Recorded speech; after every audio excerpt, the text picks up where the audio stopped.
हिमाचल की राजनीति में ये कैसा संग्राम। भाजपा ने उतारे जिला परिषद के प्रत्याशी, कांग्रेस ने कहा हम कैंडिडेट ही नहीं देंगे। क्या बिना लड़े ही हार मान चुकी है कांग्रेस? भाजपा में उठ रही है बगावत की चिंगारी। हिमाचल प्रदेश में पंचायत चुनावों को लगातार टाला गया, पंचायतें भंग हुई, मामला अदालत के दरवाजे तक पहुंच गया और आखिरकार पूरा प्रदेश चुनाव के मुहाने पर खड़ा है।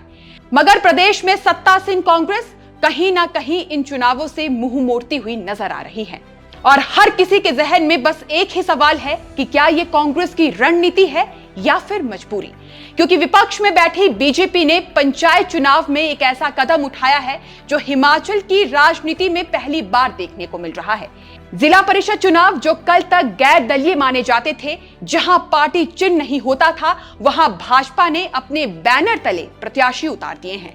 मतलब साफ है कि भाजपा इन चुनावों को अब सिर्फ स्थानीय चुनाव नहीं मान रही, बल्कि इसे सीधे राजनीतिक मुकाबले में बदल रही है और 2027 के विधानसभा चुनावों के लिए अपनी दिशा तैयार कर रही है।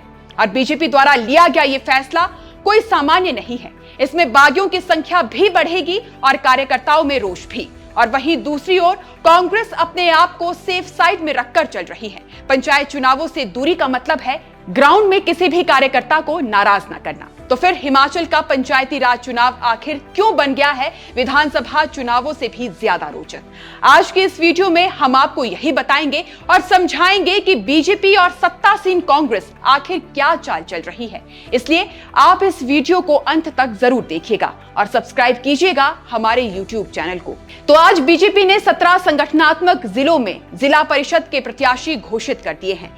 हर वार्ड में गहन मंथन के बाद नाम तय किए गए और पूरी ताकत के साथ चुनावी मैदान में उतरने की तैयारी की गई है। ये दिखाता है कि भाजपा इस चुनाव को केवल स्थानीय स्तर पर नहीं देख रही। भाजपा का स्पष्ट संदेश है कि ये चुनाव संगठन की जड़ों को मजबूत करने का माध्यम है।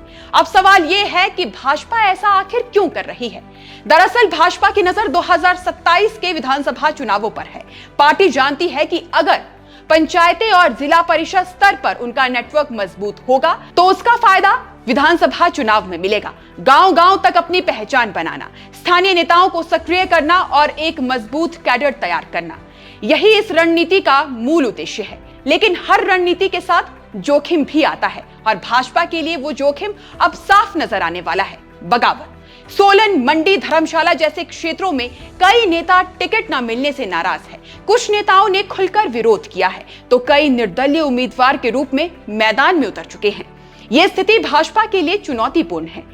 इसी को देखते हुए पार्टी ने अनुशासन समिति का गठन किया है। साफ संदेश दिया है कि पार्टी लाइन से हटकर काम करने वालों के खिलाफ कड़ी कार्रवाई की जाएगी।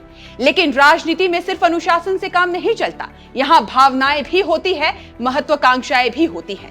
अगर समय रहते नाराज नेताओं को नहीं मनाया गया तो इसका सीधा असर चुनाव परिणामों पर पड़ सकता है। वहीं दूसरी ओर कांग्रेस ने इस पूरे चुनाव में एक बिल्कुल अलग रास्ता चुना है। मुख्यमंत्री सुखविंदर सिंह सुक्खू ने साफ कह दिया है कि पार्टी कोई अधिकृत प्रत्याशी नहीं देगी। जो चुनाव लड़ना चाहता है वो स्वतंत्र रूप से मैदान में उतर सकता है। पहली नजर में ये फैसला अजीब लग सकता है, लेकिन इसके पीछे एक सोच है। कांग्रेस इस चुनाव को स्थानीय चुनाव के रूप में रखना चाहती है। पार्टी ये नहीं चाहती कि टिकट वितरण के बाद कोई विवाद खड़ा हो या गुटबाजी सामने आए। भाजपा जहां केंद्रीकृत रणनीति के साथ मैदान में है, वहीं कांग्रेस विकेंद्रीकृत यानी डिसेंट्रलाइज्ड मॉडल अपना रही है। अब सवाल यह है कि कांग्रेस को इस रणनीति से क्या फायदा मिलेगा? पहला फायदा ये कि पार्टी के भीतर असंतोष कम रहेगा। दूसरा, स्थानीय स्तर पर मजबूत उम्मीदवार खुद सामने आएंगे। और तीसरा, कांग्रेस बड़े चुनाव के लिए अपनी ऊर्जा बचा रही है।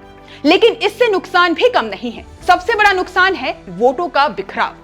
अगर एक ही विचारधारा के कई उम्मीदवार मैदान में होंगे तो वोट बटेंगे और इसका सीधा फायदा भाजपा को मिलेगा। यही कारण है कि राजनीतिक विश्लेषक इसे जोखिम भरा मान रहे हैं। अब सवाल ये उठता है कि क्या कांग्रेस इन चुनावों को गंभीरता से नहीं ले रही? तो ऐसा नहीं है। कांग्रेस का पूरा फोकस नगर निगम और शहरी निकाय चुनावों पर है, जो पार्टी चिन्ह पर लड़े जाते हैं। इन्हें भी 2027 के विधानसभा चुनावों से पहले का सेमीफाइनल माना जा रहा है। सीएम सुक्खू के लिए ये चुनाव बेहद अहम है। ये उनकी सरकार के 3.5 साल का रिपोर्ट कार्ड भी माना जा रहा है। अगर कांग्रेस अच्छा प्रदर्शन करती है तो यह संदेश जाएगा कि सरकार मजबूत है और जनता का भरोसा कायम है। लेकिन अगर परिणाम उम्मीद के मुताबिक नहीं आते हैं तो विपक्ष को सरकार पर हमला करने का मौका मिल जाएगा। उधर भाजपा भी पूरी तैयारी में है। पूर्व मुख्यमंत्री जयराम ठाकुर लगातार सरकार पर निशाना साध रहे हैं। वे विकास कार्यों को लेकर सवाल उठा रहे हैं और जनता में असंतोष का मुद्दा उभारने की कोशिश कर रहे हैं। अब आंकड़ों की बात करें तो प्रदेश में 51 नगर निकायों में 449 पदों के लिए 1426 उम्मीदवार मैदान में हैं। कुल 3,60,000 से ज्यादा मतदाता अपने मताधिकार का उपयोग करेंगे, जिसमें 1800 से ज्यादा नए वोटर भी शामिल हैं। ये आंकड़े साफ बताते हैं कि ये चुनाव कितना बड़ा और महत्वपूर्ण है। हर वोट की कीमत है और हर सीट का महत्व है। कुछ जगहों पर एकल नामांकन भी सामने आए हैं, जहां उम्मीदवार निर्विरोध चुने जा सकते हैं। यह भी इस चुनाव की दिलचस्प तस्वीर पेश करता है।